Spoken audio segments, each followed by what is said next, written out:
자, 종말론의 메시지는 이제 오늘로서 제가 그냥 마치겠습니다. 중요한 건 다 했습니다. 중요한 건 이제 오늘까지 다 했고, 나중에 이제 계시록을 강의할 때, 그때 이제 세밀하게 하면 됩니다.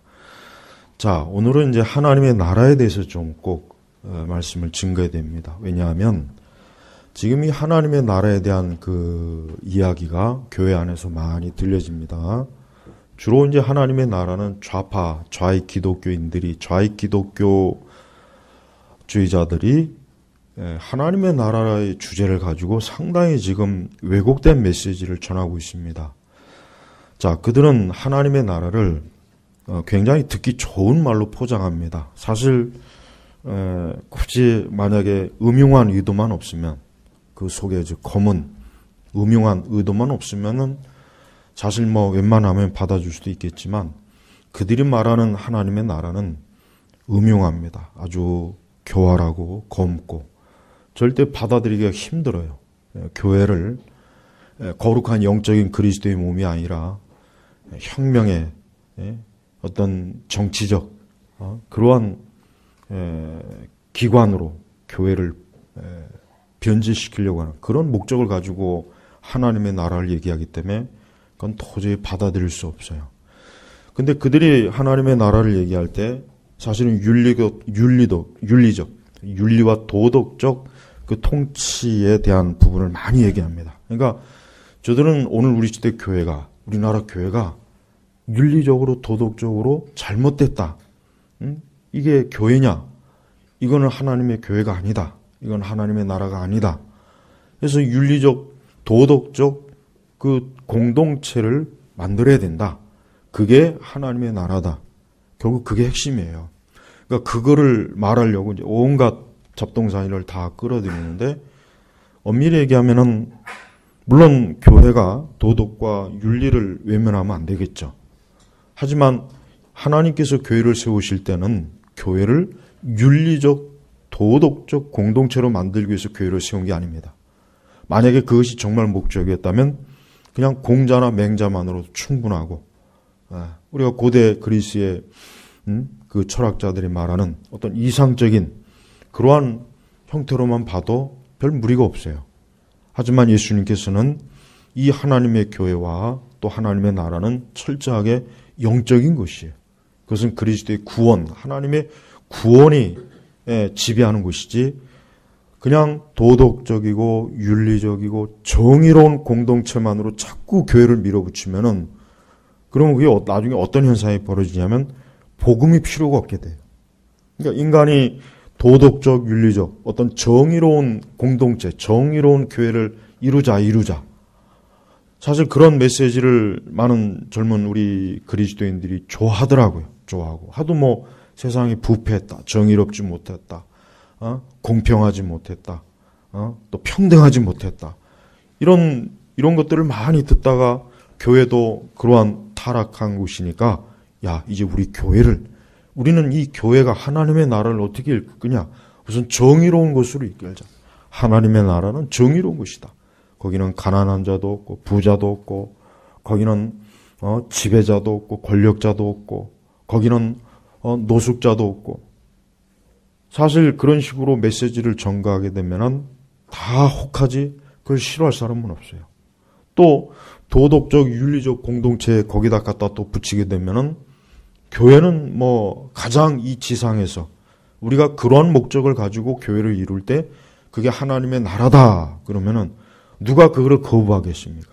사실 잘못 이해하고 있는 대부분의 사람들은, 지금과 같은 이런 시대의 사람들은 그걸 다 환영하지, 그건 아니다라고 그렇게 거부하기는 아마 힘들 거예요. 그래서 우리는 이 부분에 있어서 하나님의 나라가 뭔가, 성경에 보면은 하나님의 나라에 대한 말씀, 또 구약에 봐도 그렇고, 궁극적으로 이스라엘도 그렇고, 신약에 있는 교회도 그렇고, 그리고 최종 결말은 하나님의 교회로 완성이 되는데, 그 하나님의 교회가 정말 저들이 말하는 도덕적, 윤리적, 아니면 정의로운 공동체냐, 그게 하나님의 나라냐, 우리가 교회가 그걸 위해서 우리가 이 교회를 세우고 우리가 그걸 위해서 우리가 신앙생활을 해야 되는 거냐 했을 때, 그건 절대 아닙니다. 이미 오래전부터 뭐 잘 아는 것처럼 해방신학이나 민중신학 자체가 여전히 우리나라 교회의 이 뿌리가 강해요.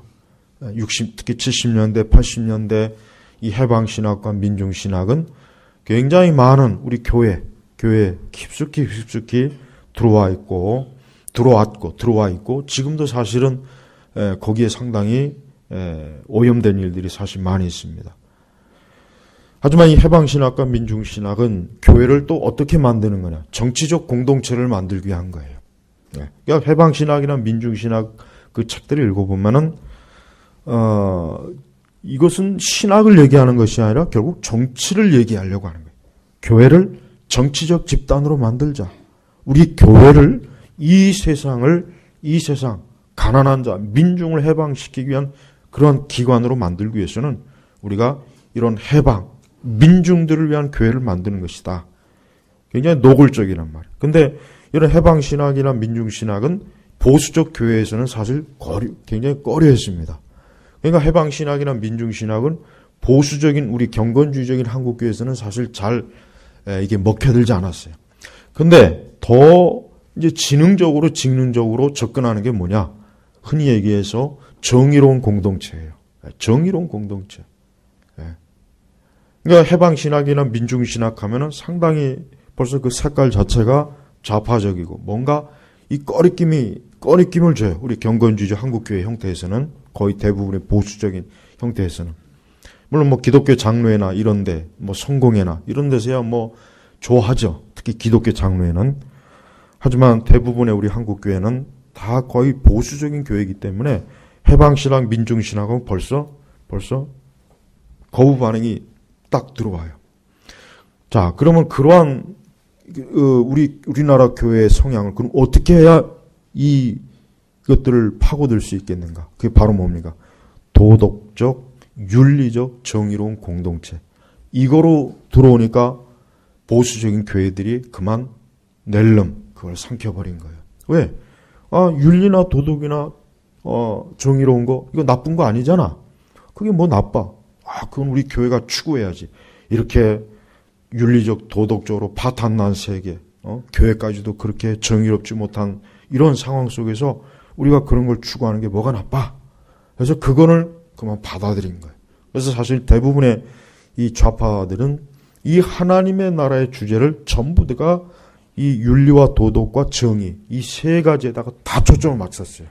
그러니까 그들의 책이나 그들의 강연을 들어보면은 굉장히 막 뜨겁고 정말 우리 교회를 우리 자신이 이 정의롭지 못한 세상, 윤리와 도덕이 파괴되고 약자들이 파괴되고 자본가들이 피 빨아먹는 저런 흡혈귀 같고 대기업이 중소기업들을 다 잡아먹고 그런 것과 연관을 시켜버리면은 그냥 한순간에 다 거기에 넘어갑니다. 지금 그런 식으로 많이 지금 이 하나님의 나라를 그렇게 적용을 시켜버려요.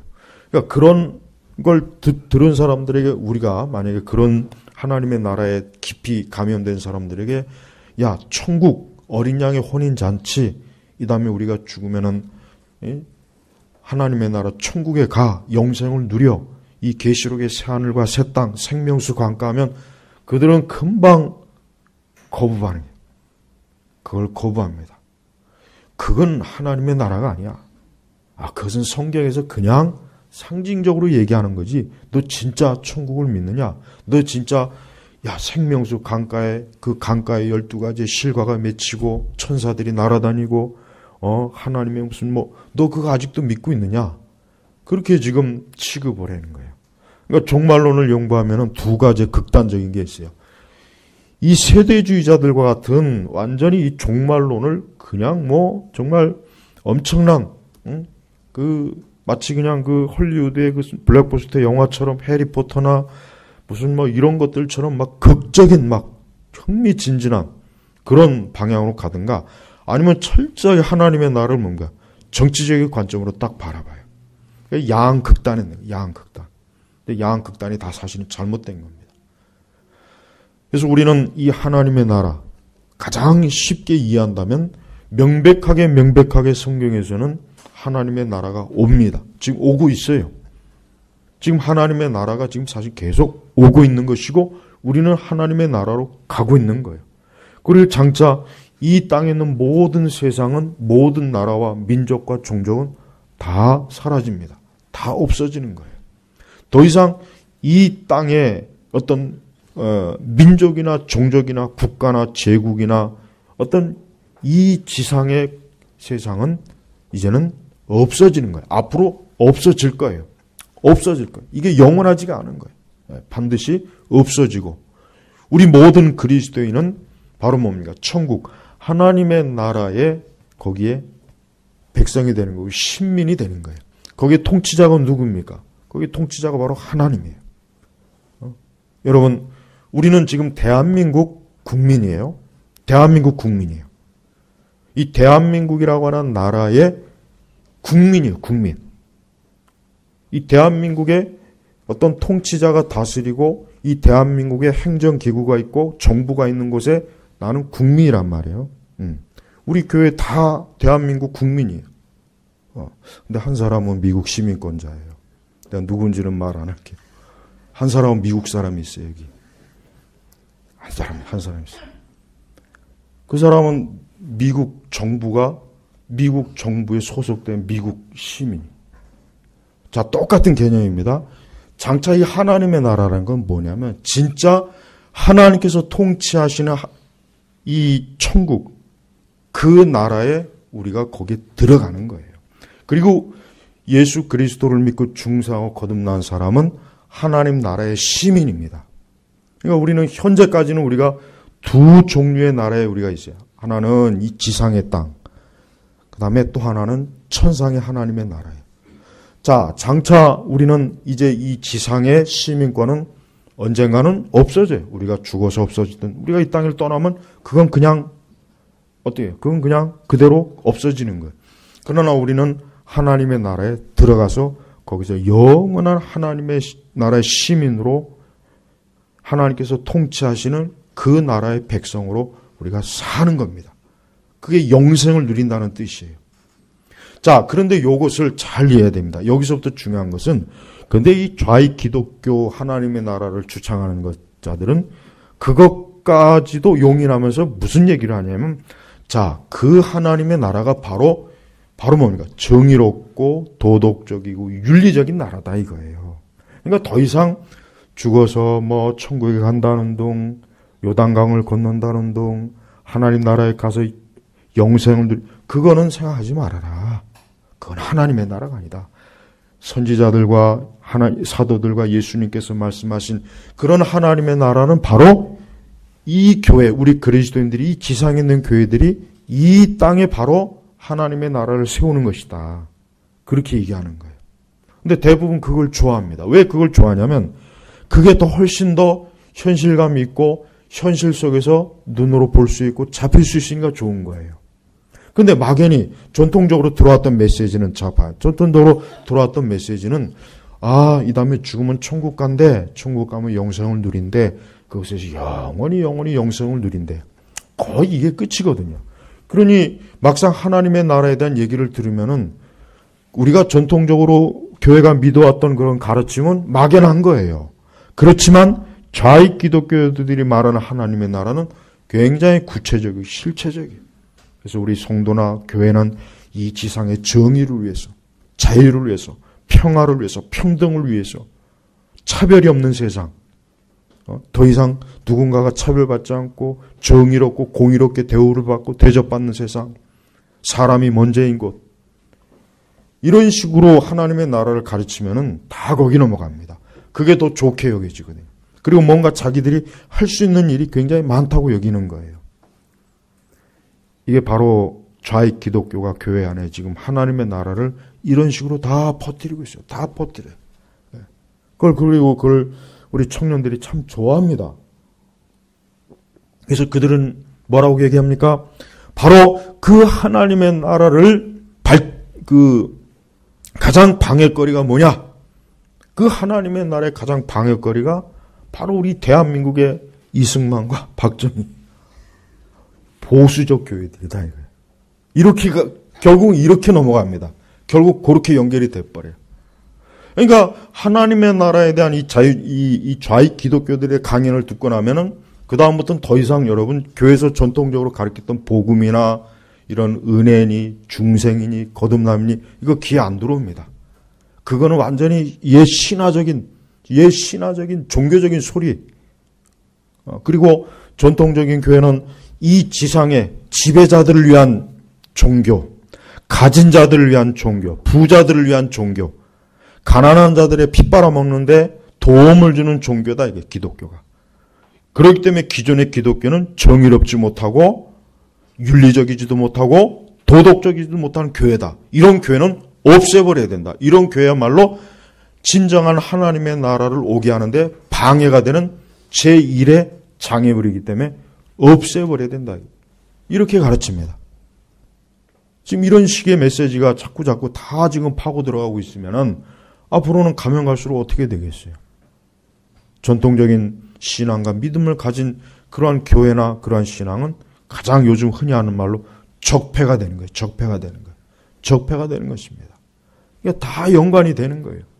그래서 하나님의 나라에 대해서 이 말씀을 우리가 잘 이해해야 됩니다. 그렇지 않으면은 그런 하나님의 나라에 관한 책이나 강연이나 강의를 들으면은 우리가 기존에 알고 있던 하나님의 나라 이거 완전히 이거 거짓말이었네. 이거 신화였네. 이거 그냥 전설이었네. 이거 꾸며낸 것이었구나. 야, 이거 없는 것을 가지고 이제까지 교회가 사기쳤구나. 야, 죽은 뒤에 무슨 천국 가고 무슨 죽은 뒤에 영생을 누리고 야, 이거 다 완전히 거짓말이었어. 이젠 더 이상 그런 걸 바라보지 말고 이 지상의 하나님의 나라를 우리가 세우자. 정의로운 나라, 평화로운 나라, 부자가 없이 모두가 다 평등하게 잘 살고 더 이상 남녀 간에 차별도 없고 가진 자와 없는 자의 차별도 없고 여러분 이렇게 돼가면 결국은 뭐가 되겠어요? 결국은 해방신학과 민중신학이 말하는 것을 고스란히 교회가 다시 받아들이는 거예요. 우리는 이 하나님의 나라에서 얘기하는 그런 정의, 특히 정의, 도덕, 윤리 그러한 개념으로 자꾸 교회를 바라보게 되면은 굉장히 그게 듣기 좋고 아주 신선하고 뭔가 참신하지만 결국은 가다 보면 결국은 가다 보니까 결국은 북쪽에 평야에 가 있고 마르크스 앞에 가 있고 모택동 앞에 가 있고 스탈린에 가 있고 결국은 거기에 가 있어요. 나도 모르게 갔는데 거기에 가 있는 거예요. 천국은 멀어지는 거예요. 하나님의 나라는 멀어지는 거예요.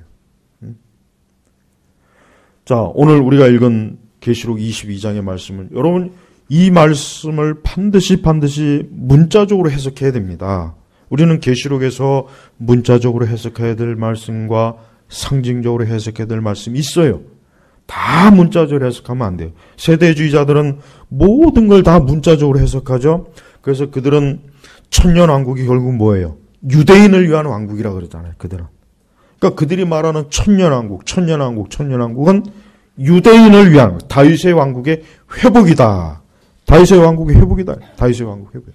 그러니까 세대주의자들이 자꾸 말하는 제3성전이니 다윗이 왕국이 세워진다는 운동, 다윗의 장막이 세워진다는 운동하는 그것도 역시 뭡니까? 그것도 성경을 잘못 해석한 거예요. 그래서 우리는 그런 종류의 가르침 전부 다 배격해야 돼요. 더 이상 천년왕국도 없습니다. 천년왕국은 문자적인 거예요. 또 다른 천년왕국이 세워서 거기서 다윗의 통치가 이루어진다? 아닙니다. 그건 세대주의자들이 그들이 꾸며낸 교리일 뿐 성경의 본래 가르침하고 너무 거리가 멀고 너무 잘못된 부분들이 너무 많은 거예요. 자, 우리 계시록 22장 1절부터 보면은 또 그가 맑은 생명수 강을 내게 보여주었는데 하나님과 어린 양의 보좌로부터 흘러나와서 자 사도 요한은 반모섬에서 이 계시록을 받았어요. 반모섬에서 이 계시록을 계시받았는데 요한계시록 21장부터 22장에 들어가 보면은 이것은 그냥 상징적인 것이거나 아니면 뭔가 어떤 인위적인 그냥 꾸며낸 글이 아니라 그가 직접 눈으로 본 실체를 지금 기록해 놓은 거예요. 그래서 2절에 보면은 22장 2절에 보면은 그 성읍의 거리, 자 생명수 강, 그 성읍의 거리, 각 양쪽에 생명나무 12가지 열매. 자, 이런 것들은 문자적으로 해석해야 되는 것입니다. 문자적으로. 또 3절에 보면은 또 어떤 저주도 다시 있지 않고, 저주가 많잖아요. 인간의 삶에 저주가, 제가 항상 전에도 얘기했죠.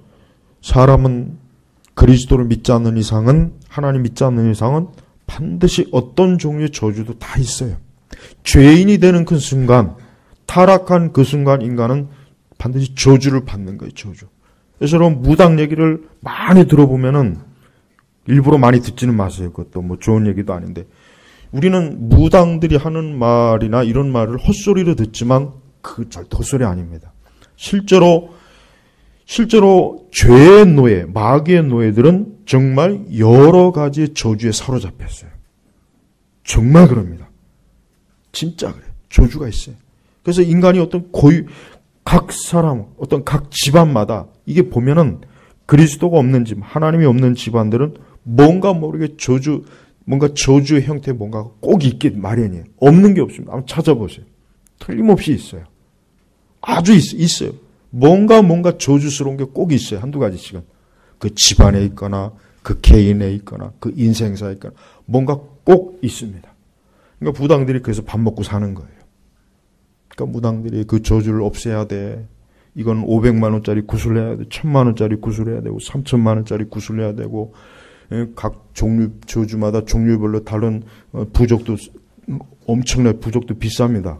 그 부적도 뭐 그냥 1, 2만 원이 아니에요. 뭐 몇백만 원짜리도 있고, 몇십만 원짜리도 있고, 진짜 저주가 있어요. 그들은 정말 그 저주를 물리쳐준다는 명목으로 뭔 짓을 해요. 이 저주의 배후는 누가 있겠습니까? 마귀요, 귀신이 있습니다. 그래서 성경에는 어떤 저주도 다시 잊지 않고라고 하는 이 말씀이 왜 나왔겠어요? 실제로 이 죄악된 세상에는 인간은 뭐예요? 저주가 있는 거예요. 반드시 어떤 종류의 저주가 있어요. 분명히 저주가, 어떤 질병의 저주가 있고, 정신병의 저주가 있고, 뭔가 같은 집안에 뭔가 같은 꼬인 것들이 꼭 있습니다. 근데 그런 저주들이 반드시 이 지상에는 있게 마련이에요. 하나님과 어린 양의 보좌가 그 안에 있을 것이며 그분의 종들이 하나님을 섬길 것이다. 그러니까 하나님의 나라에는 저주가 없어요. 어떤 저주가 다시 있지 않는 거예요. 그 다음에 4절에 그들이 그분의 얼굴을 볼 것이며, 얼굴을 본다. 얼굴을 마주 보는 거예요. 주님과 우리는 얼굴을 마주 봅니다. 그분의 이름이 그들의 이마에 있을 것이다. 구원받은 자의 표시겠죠. 5절에 다시는 밤이 없고 그들에게 등불이나 햇빛이 필요하지 않을 것이니, 그래요. 하나님의 나라에는 밤이 없습니다. 어둠이 없는 거예요. 어둠이 없는 거예요. 그래서 심지어 어떻게 해서 어둠이 없으며 또 거기는 등불이나 햇빛이 필요하지 않은 거예요. 더 이상 이런 종류의 이런 전기 불빛도 필요 없겠죠. 그 다음에 저 바깥에 햇빛도 필요가 없는 거예요. 왜 그렇습니까? 이는 주 하나님께서 그들을 비추실 것이기 때문이다. 그들이 영원 무궁히 다스릴 것이다. 우리는 이 계시록 22장 이 말씀만 가지고도 실제로 사도 요한이 어때요? 장차 하나님의 자녀들이 들어갈 그 천국을 눈으로 본 겁니다. 그걸 실제로 본 거예요. 그 본 것을 가지고 여기에 이렇게 기록을 한 거지, 그냥 요한이 상상해서 이걸 썼겠어요? 상상해서 쓴 게 아니죠. 사실 그 21장에는 더 구체적으로 많이 나와요. 더 구체적으로 많이 나옵니다. 자, 한마디로 얘기하면은 하나님의 나라는 뭐냐? 죄와 죽음과 사단에 대한 완전한 승리를 하고 이제는 하나님의 백성들이 모여서 하나님의 통치를 받는 그 곳이에요. 그 장소와 그 나라예요. 거기는 하나님의 주권이 미치는 것이에요. 거기에는 하나님의 자녀들만 있는 것이에요. 하나님 믿지 않는 불신자들은 전부가 다 지옥의 형벌을 받습니다. 그들은 지옥에 갑니다. 그러나 우리 그리스도인들은 하나님의 나라에서 거기서 영원히 하나님의 통치를 받는 거예요. 통치를 받는 거예요. 거기도 통치를 받는 거예요. 그래서 하나님의 나라는 군주제예요. 군주제. 하나님의 나라는 군주제예요. 군주제. 여러분, 민주주의라고 하는 건, 사실 민주주의는 어떻게 보면 인간이 이 죄악된 세상에서 타락한 본성을 가지고 사는 우리로서는 가장 그나마 나은 형태가 민주주의. 하지만 기독교적인 관점에서, 우리가 성경적 관점에서 우리는 하나님의 통치, 하나님이 통치하시는 그 군주, 그분이 군주가 돼요. 그분이 통치하는 게 그게 완전한 하나님의 나라예요. 하나님의 나라는 선거가 없어요. 거기 국회의원이 필요가 없습니다. 거기서는 더 이상 어떤 다른 정치기구가 필요가 없어요. 왜? 완전하신 분이 누굽니까? 하나님이 통치한 거예요. 여러분, 미국의 건국자들이 미국을 건국하면서 왜 상권 분립을 왜 했습니까? 그걸 왜 했겠어요? 인간은 타락한 본성을 가지고 있기 때문에 어느 한편에 권력이 다 가지고 있으면 부패하고 썩는다. 그러니까 어때요? 권력을 분산시켜야 된다 이거예요. 왜? 타락한 본성을 가지고 있는 인간은 절대 타락하니까. 그 액튼경이 말했죠. 절대 권력은 절대 부패한다. 그게 누구를 지칭해서 한 말이에요. 그게 교황의 지칭해서 한 말이거든요, 사실은. 그러니까 교황이 절대 권력을 가지고 있는 그 시기를 보니까 결국 교황이 부패해요. 그러니까 우리는 미국의 건국자들이 성경적 관점으로 민주주의를 형성한 거예요. 왜? 인간은 타락한 죄인이기 때문에 그가 완전하지 못하는 거예요. 완전하다면 괜찮아요. 완전한 사람이 있다면 그가 왕이 되면 돼요. 네. 그래서 플라톤인가 그랬죠. 이 지상의 낙원을 형성하려면 누가 통치해야 되느냐? 철학자가 통치해야 된다. 철학자가. 플라톤이 그렇게 얘기해요. 철학자가 통치해야 된다. 하지만 그것도 답이 아닙니다. 왜? 철학자도 부패했잖아요. 철학자도 부패했거든요. 그러면 부패하지 않은 분이 누굽니까? 하나님이에요. 하나님 부패하지 않았어요. 그러니까 그분은 통치할 수 있는 능력과 자격이 계신 분이고 그분은 영원히 우리를 어때요? 통치할 수 있는 분이에요. 하지만 이 지상은 어때요? 이 지상은 어떤 한 사람이 오래도 권력을 가지면 결국 어떻게 됩니까? 저 북쪽처럼 저렇게 되는 거예요. 아니 역사 속에서 보십시오. 한 사람의 부패한 자가 인간이 오래도록 다스리면 그 나라는 어때요? 부패하고 썩고 병들고 문드러지는 것이. 이건 뭐 역사의 모든 제국이 다 증명하는 것이에요. 그러니까 천국, 하나님의 나라는 하나님께서 영원히 우리 그리스도인들의 통치자가 되어주시오. 통치자. 완전하신 그분이 우리를 통치하니까 그 나라는 어땠습니까? 완전한 겁니다. 더 이상 바랄 게 없어요. 하나님이 또 잘못해서 뭔가 그럴 일이 없습니다. 하나님 완전하십니다. 하나님은 시행착오도 하지 않습니다. 하나님은 어떤 착오가 없어요. 하나님이 하시는 일 무엇이든지 다 옳습니다.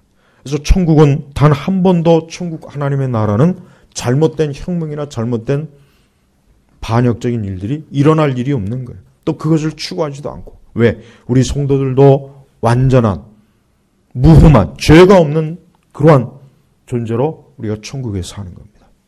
이게 바로 하나님의 나라. 그러니까 우리는 하나님의 나라의 가장 중심은 바로 이거예요. 하나님께서 통치하시는 그 나라에 내가 영원히 통치를 받는 거예요. 그리고 그 나라는 오늘 말씀에 기록된 대로 실체가 있는 거예요. 실체가 있는 거예요. 그 앞쪽에도 그 계시록 21장 24절부터 보면은 거의 같이 볼까요? 같이 읽죠. 나라들이 그 성의 빛 가운데로 다닐 것이며 땅의 왕들이 자신들의 영광을 가지고 그 성으로 들어올 것이다. 그 성의 문들은 낮에는 결코 닫히지 않을 것이며 거기에는 밤이 없을 것이다. 그들이 나라들의 영광과 존귀를 가지고 그 성으로 들어올 것이다. 모든 속된 것과 혐오스러운 것과 거짓 생활하는 자는 그것으로 들어오지 못할 것이나 다만 어린 양의 생명책에 기록된 자들만 들어갈 것이다. 자 보십시오. 거기 성으로 들어온다. 그곳 이게 뭡니까? 장소예요. 장소란 말이에요. 거룩하고 신령한 것이 얼마나 거룩하고 신령한지 거기에는 모든 석된 것과 이 동성애자들 똑바로 들어야 돼요. 동성애자들 절대 그 구원받지 못한 겁니다. 천국에 못 가요. 동성애자들이 모여있는 교회가 이제는 전국에 한 꽤 있더라고요. 동성애자들만 모여있는 교회가 있어요. 그들은 지금 예배 드려요. 그들도 성경을 가지고 자신들 신앙생활 한대요. 근데 성경에 뭐라 했습니까? 모든 속된 것과 혐오스러운 것과 거짓을 행하는 자는 그것으로 들어오지 못할 것이다. 못할 것이다. 여러분, 동성애가 아름다워 보입니까? 동성애가 아름다웁니까? 그게 너무 아름다워서 누구나 다 추천할 수 있는 건가요? 혐오스럽잖아요. 혐오스러운 거예요. 더러운 거예요. 죄악이에요, 죄악. 근데 그런 것을 행하는 자는 그곳으로, 여기가 어딜까요? 거룩한 성, 들어오지 못한다 그래요. 단정을 내렸어요. 성경은 명백하게 이렇게 얘기해요. 다만 어린 양의 생명책에 기록된 자들만 들어갈 것이다. 하나님 나라에는 분명한 실체가 있는 거예요. 그것은 구속사적인 의미의 실체가 있는 거예요. 절대 여러분 하나님의 나라를 얘기하면서 어떤 정의, 도덕적, 윤리적 통치, 어떤 해방 이런 거 말하는 사람들 정말 조심하십시오. 그들은 하나님의 나라를 왜곡시키는 거예요. 그들에게 만약에 이러한 말씀을 보여주고 야, 계시록에는 이렇게 말씀하는데 그러면 이것은 그 시대 사람들에게 이해시키기 위해서 쓰여진 옛 글이다. 실제로 거기에 무슨 어린 양이 있겠으며 생명책이 어디 있겠으며 생명수 강가는 어디 있겠느냐. 비웃습니다. 안 믿습니다. 믿질 않아요. 이런 걸 믿는 거에 잘못된 신앙이다. 이런 걸 믿는 게 성경적 신앙이 아니라고 가르친다. 아니라고 가르쳐요. 누가 과연 옳은 말을 하는 걸까요? 누가 과연 옳은 말을 하는 겁니까? 그들이 말한 하나님 나라가 정말 실체에 있는 하나님의 나라인가요? 저는 그런 나라는 들어가고 싶지가 않아요. 저는 성경에서 말한 이 생명수 강가에 여기에 들어가고 싶어요. 여기에 강가에 앉고 싶어요. 여기에 예수님과 함께하고 싶지 그들이 말하는 그 이상한 그런 하나님의 나라는 근처에도 가고 싶지가 않습니다. 또한 성경은 분명히 계시록에도 나와 있습니다. 결국 이 사단, 적그리스도는 마지막 때 교회와 성도와 모든 우리 믿는 자들을 다 저항합니다. 강하게 저항하고 핍박해요. 그러나 결국 하나님께서 저들을 다 멸망시켜서 무저갱에 영원히 집어넣죠. 집어넣어. 모두 거짓 선지자와 적그리스도는 무저갱에 집어넣어서 하나님께서 영원히 심판하는 거예요. 심판한단 말이에요. 자, 하나님의 나라는 지금 이렇게 명백하게 타고 있어요. 우리 성도 여러분들이 요한계시록 한번 유심히 읽어보십시오. 이 요한계시록을 읽어보면은 절대 요한계시록이 황당한 말씀이 아니라는 걸 알 수 있을 거예요. 절대 요한계시록이 황당한 말씀이 아니라 이것이야말로 진짜 하나님께서 우리에게 계시한 말씀이구나는 것을 명백하게 알 수가 있어요. 그래서 우리 모든 믿는 성도들은, 하나님의 자녀들은, 구원받은 자녀들은 결국 하나님의 통치를 받기 위해서 통치하는 그 왕국에서, 그 나라에서 영원히 거기서 영생을 누리는 거예요. 거기가 바로 하나님의 나라예요. 거기가 바로 하나님의 나라입니다. 이러한 뚜렷하고 명확한 하나님의 나라가 이렇게 성경에 계시는데도 불구하고 이것을 어떤 정의로운 공동체 개념으로 자꾸 그거를 끌어들이게 되면은 교회는 그리스도의 몸이 아닌 거예요. 그리스도의 몸에서 이탈되는 거예요. 그러니까 우리는 옛 복음이 옳은 겁니다. 교회가 2000년 가까이 믿었던 그 하나님의 나라 천국 복음이 그게 맞는 거지. 어느 날 어디서 이상한 이런 정치적 그런 철학과 이념에 이 하나님의 나라를 교묘하게 섞여가지고 우리가 지금 하나님의 나라는 이 땅에서 이 대한민국을 하나님의 나라로 만들기 위해서는 박근혜도 내쫓고 박정희도 내쫓고 이승만도 내쫓고 어떻게 메시지가 그렇게 또 가요.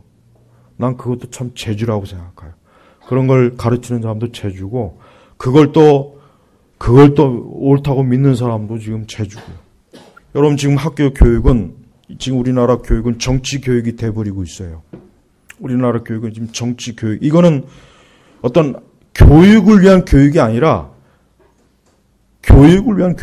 이건 완전히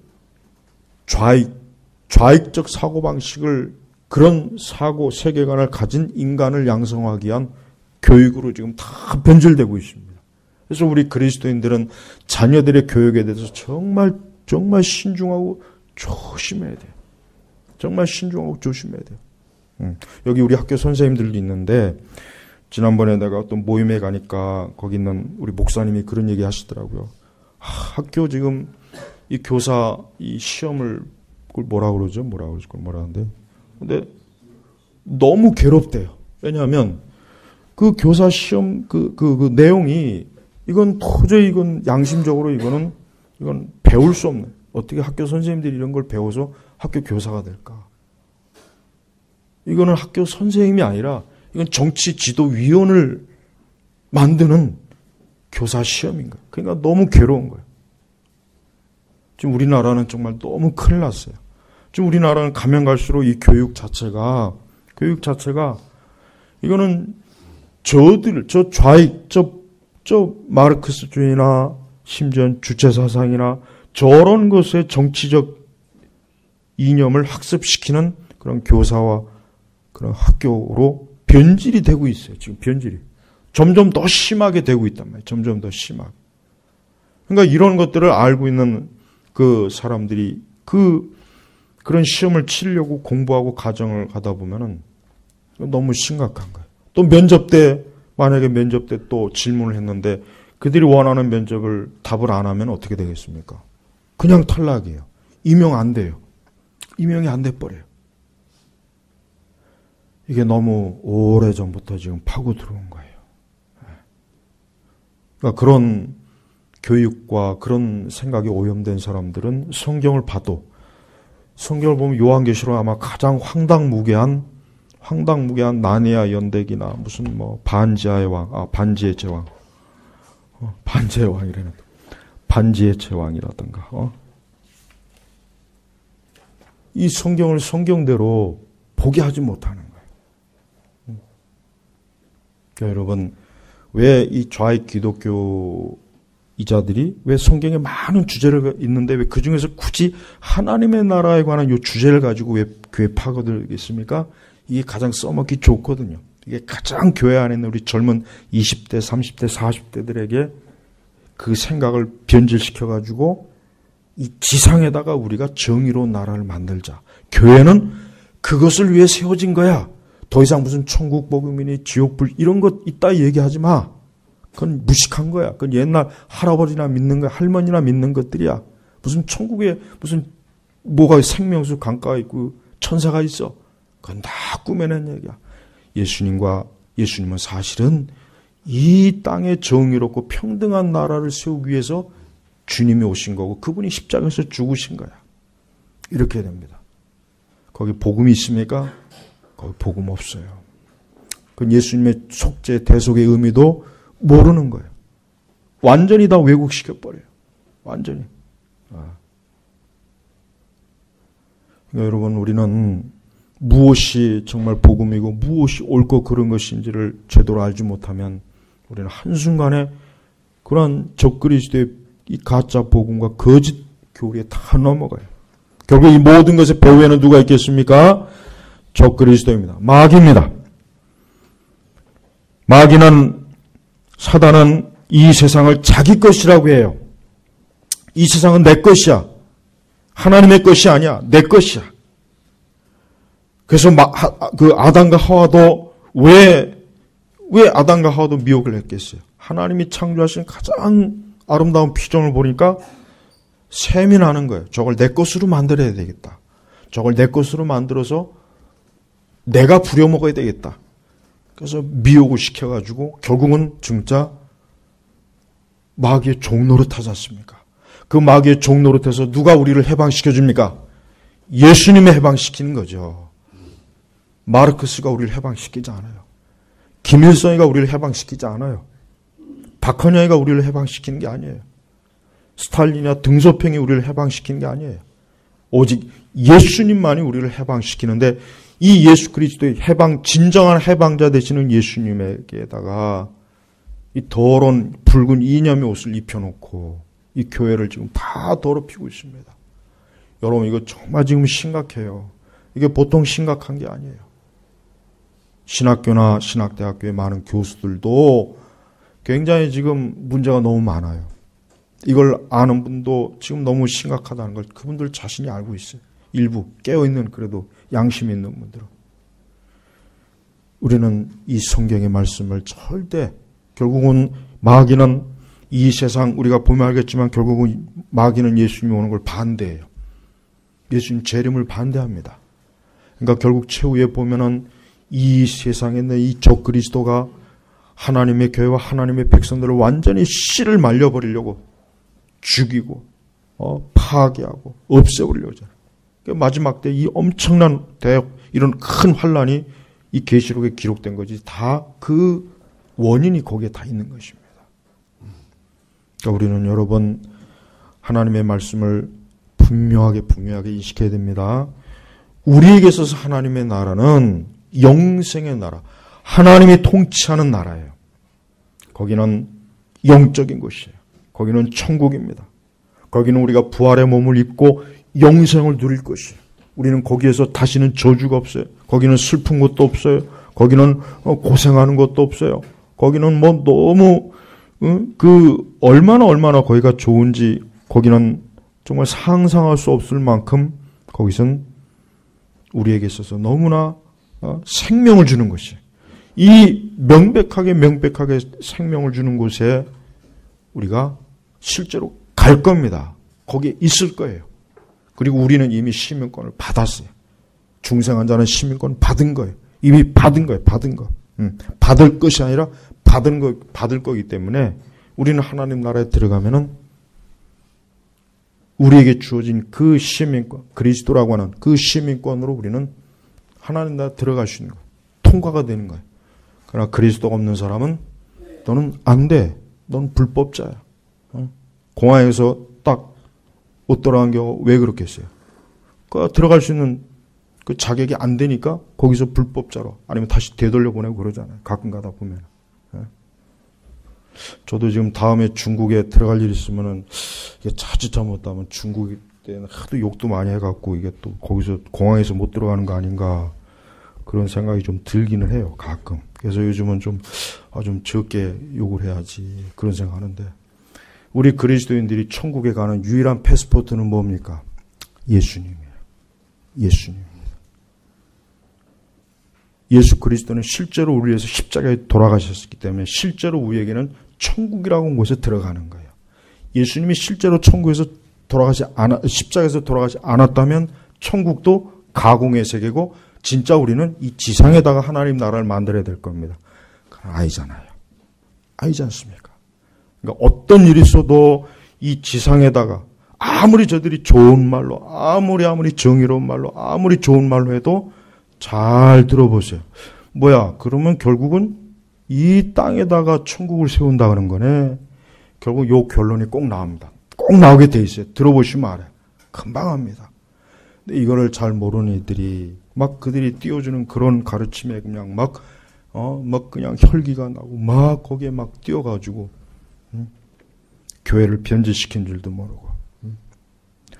우리 성도 여러분 21장 4절의 말씀을 보고 우리 마치겠습니다. 21장 4절의 말씀은 거기 보십시오. 같이 읽어보겠습니다. 하나님께서는 그들의 눈에서 모든 눈물을 닦아주시고 다시는 죽음이 없고 슬픔이나 우는 것이나 아픈 것이 더 이상 있지 않을 것이니 이는 처음 것들이 지나갔기 때문이다라고 하였다. 그래요. 처음 것들이 지금 지나가고 있어요. 우리가 지금 지나가고 있어요. 이제 새하늘과 새 땅에 오면 이와 같은 하나님의 나라가 우리가 거기에 들어가는 거예요. 이게 성경에서 말하는 하나님의 나라란 말이에요. 이게 하나님의 나라예요. 설령 저 사악한 자들이 이 땅에다 자기들이 원하는 세상을 만든다고 해도 거기에 죽음이 없겠어요? 죽음이 있잖아요. 눈물이 없습니까? 눈물이 있잖아요. 슬픔 있잖아요. 다 있지 않습니까?